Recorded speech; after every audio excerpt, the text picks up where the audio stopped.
Merry Christmas and welcome to our home all day long. Maria Taylor alongside Adrian Wojnarowski and Jalen Rose. Merry Christmas, fellas. Merry Christmas. How are you guys feeling? We got a wardrobe change. This is beautiful. Absolutely. It's going to be a long day. We got to change and keep up and represent.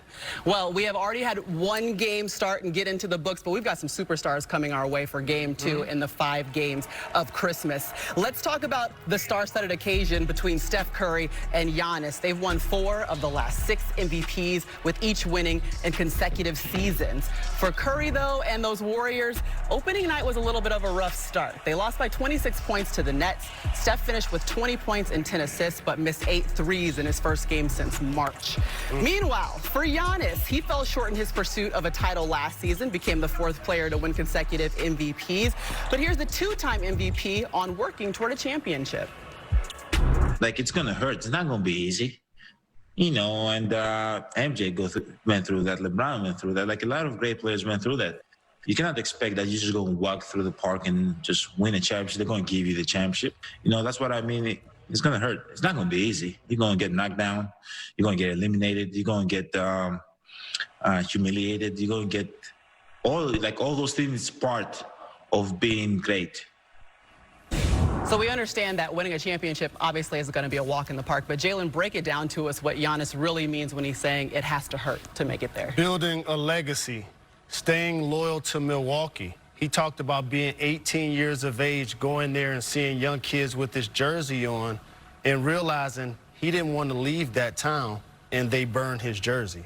He saw it happen to other great players, LeBron James, Kevin Durant. He wants to see the process through and actually bring a championship to Milwaukee. And for me, that's refreshing to see a guy that got drafted, became a back-to-back MVP, wanted to try to give back to that city. Yeah, and I talked to their co-owner, Mark Lazary, about that. And the one thing they did when they were trying to convince Giannis to stay before he signed the contract was they didn't play on that sentimentality. They know the depths of his loyalty. But what they really sold him on was that they were as driven and determined as an organization, an ownership group, a front office, a coaching staff, that they wanted to win as much as he did. And that this window of 5 years now, you know, that they're going to pull out every stop to do that. Well, we always hear Jalen keep saying, like, it's Merry Christmas for Giannis. He signed the biggest deal in NBA history.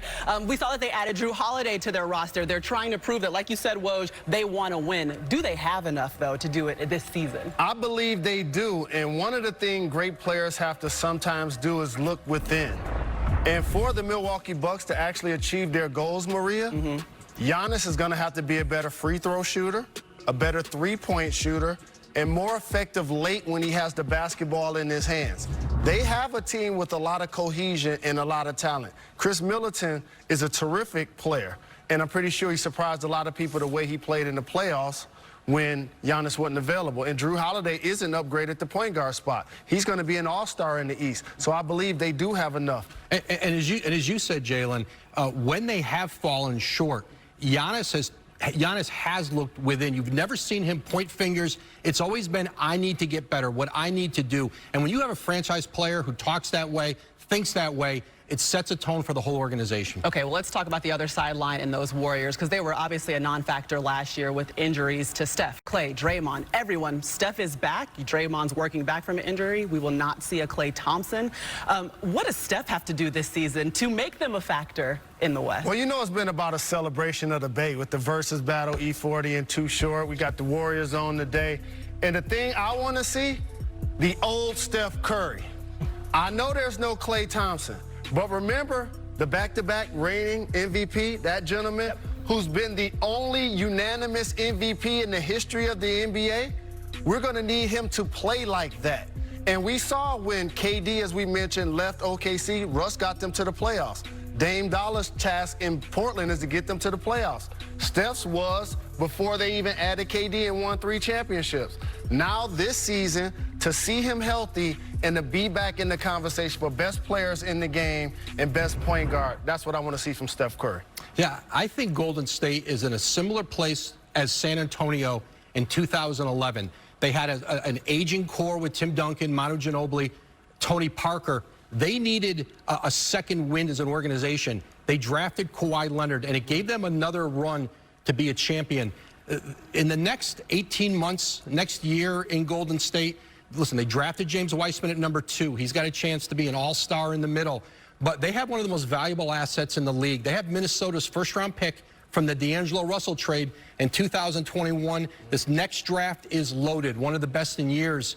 And they've got to find that player who can help escort those guys into their mid-30s there and give them some star quality. Now, maybe it's through a trade, maybe it's using that pick, but that's of great value to Golden State because right now, even with Klay Thompson coming back next year, they're not good enough to win a title as they're built. Yeah, and you mentioned it, Steph Curry is turning 33 in March, but Wiseman, he's 19. He had 19 points on opening night, but obviously not enough. They fell by 26 points to the Nets in that opener. Well, coming up on our special NBA Countdown Christmas Day edition, we got to talk about Kevin Durant's debut, and he did deliver, but can Brooklyn... It's been over a year and a half since we've seen Kevin Durant play, but the game has missed the greatest scorer to ever play the game. He's 32 years old, and he's already top 35 in the all-time NBA scoring list. You know why? Because he finds the flaw in your game, and he's precise, and he's efficient, and without wasted motion, boom, he exploits you. Look at how he does it. Look at how he assesses the entire floor. Stop it. Catches the ball, looks over the right shoulder, sees where James Wiseman is. Okay, not coming for a double team. Sees where Brad Wanamaker is. Okay, he's not paying attention to the ball. Now as he slowly turns and he faces Andrew Wiggins, he's sizing him up. Andrew Wiggins has his left hand on his right hip. He has his right hand down. When his right hand is down, this is old school Mark Jackson. This is hand down, man down, not even a question. Next play. Boom, freeze it. Everybody pay attention about the space between Andrew Wiggins and Kevin Durant. That's game over. You can't allow him that much space to operate. Now, I know you're saying, well, Kevin Durant's almost a half court. I do not care. You have to get in this pocket. If you don't, what ends up happening? Let it play. Boom, Kevin gets into his signature move, that cradle dribble. Now, you're watching Andrew Wiggins backpedal. As he's backpedaling, KD recognizes that because he has vision right on the rim without even thinking twice about it. Boom, right into a jump shot. That's why they call him easy money. Next play. Once again, KD allowed to come downhill with a full head of steam. Eric Pascal making that mistake of waiting for him at the three-point line. And once KD gets into a signature move, that slight change of speed is just enough to throw Eric Pascal off balance. Now look, James Wiseman actually helps him recover, and he does force him to the baseline, but freeze it for here. 1 sec, this is not a Kobe Bryant massive fadeaway, but he's shooting this shot over someone who is 7'1" with a 7'6" wingspan, and he makes it look so simplistic. But think about it, for as a volume of a scorer that he has not shot under 50% from the field since the 2011-2012 season. And by the way, that season, 49.6. You're welcome. Thank you, the professor. Merry Christmas to our NBA Countdown brother, Jay Will. We miss you. Guys, Kevin Durant, he's looking to keep the momentum going because he loves to play on Christmas Day. Among individuals to play 5 games on this holiday, Durant is one of 5 players to average 30 points on Christmas alongside Jerry West, Wilt, Oscar Robertson, and Melo. Let's talk about those new-look Nets, though, Jalen, because they did look pretty good against the Warriors. Won by 26. We saw all the Kyrie and KD we could probably handle. But is that what we should expect for the entire season consistently? Absolutely. And when Jay was doing this breakdown, which was awesome, I was writing down that there's 5 teams that started training camp and feel if we don't win the East, this season is a failure. The Bucks, the Celtics, the Sixers, the Nets. The problem with those teams is that the Heat won it last year and the Raptors won it the year before, which means heavy expectations. And so for KD and Kyrie, I don't feel like it's going to be something drastic if they don't win the East, but it's going to be a great show to watch. Both of those guys one-on-one, getting oohs and ahs, being unstoppable in so many situations is great when our best players are back in the game. And Jalen and Maria, and it's the role players, the complementary pieces that they had in place that allowed their GM, Sean Marks, to go into free agency and get Kyrie, get Kevin Durant. And you look at Joe Harris and Spencer Dinwiddie, who were literally on the scrap heap in the league when they came to the Nets. And now what that allows them to do is either have the pieces to surround those guys and try to win a championship, or use them in a trade to go get a 3rd star. And the Nets have a lot of versatility on this roster, not just for this year, but for the long term. Speaking of 3rd stars, there's a rocket-sized star out there in James Harden that's kind of like hovering over every team in the East. He's mentioned in conversations with the Nets as well. I mean, what's the latest on Harden? Well, I think there's still several teams talking with Houston about James Harden, and among teams who've had conversations and even recent conversations, both Brooklyn and Boston. And I think Houston feels right now that any deal they did for James Harden might need to include a third team. They are out trying to find a great young player that they could bring in as part of a trade. And so I think any deal for Harden may be complex, may involve 3, even 4 teams. James Harden has to help the Rockets help him. If you want to get traded, show up in shape, on time, perform, and then your value's higher. When you do the opposite and you give almost $600,000 back to the team, you become a depressed asset, and it takes Woj longer to break the news.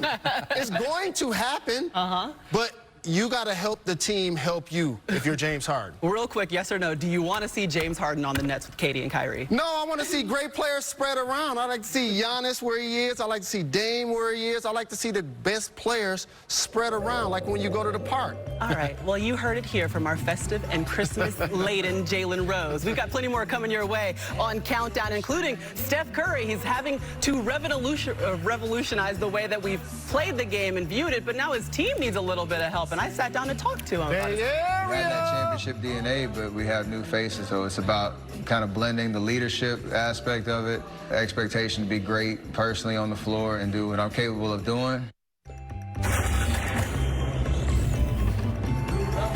Countdown on ABC. So you guys all know this guy. Steph Curry has 2 MVPs and 3 championship rings, but he enters his 12th season without his splash brother, Klay Thompson, and he'll be playing a role he has not really had to play since he was a Wildcat, and that's underdog. At 32, the man who revolutionized the game will have to re-energize his team's playoff hopes. He hears the whispers, but he says he's ready to get to work, and he'll do it with the same joy and love for the game that we've all come to appreciate.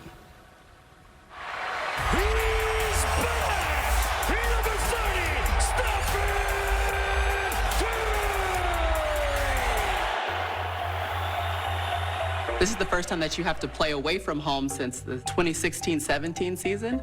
What will it be like to be away from home on Christmas Day?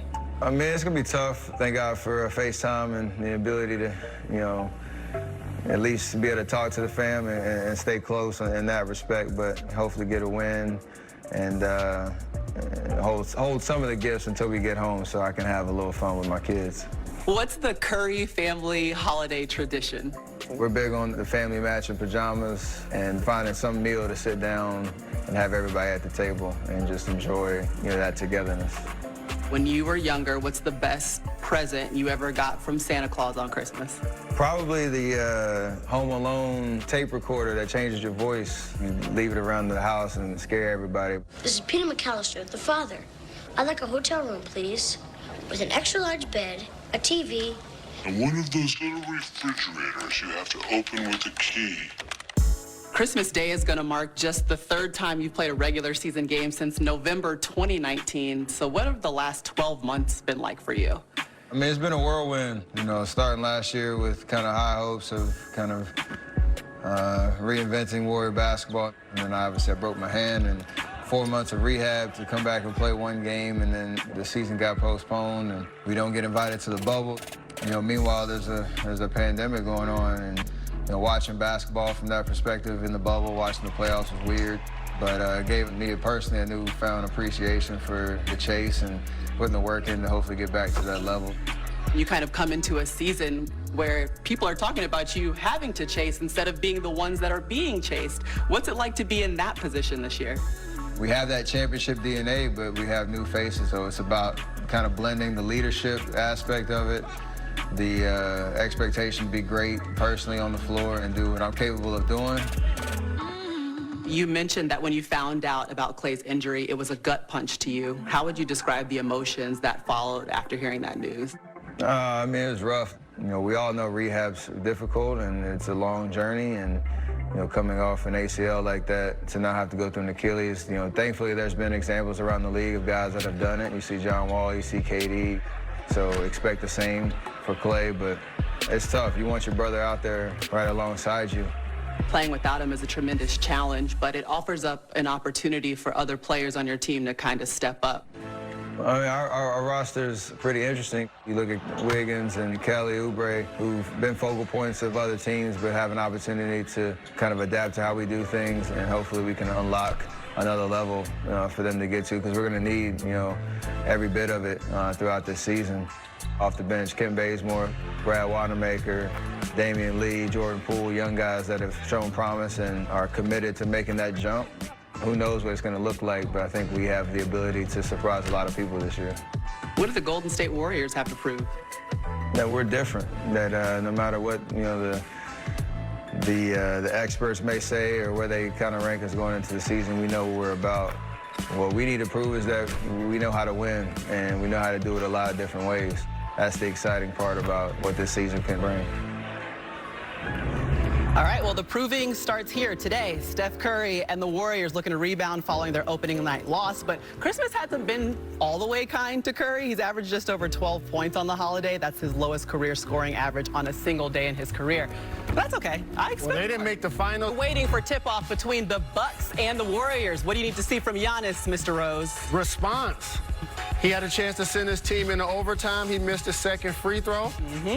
Continue to be aggressive, shooting the basketball and putting up MVP caliber numbers. All right, 35 points, 13 rebounds on Wednesday against the Celtics. But like you said, that one free throw is what everyone remembers. James Wiseman, the young piece for the Warriors. The Warriors GM, Bob Myers, called him recently when he was in isolation. He said, "What are you doing, James?"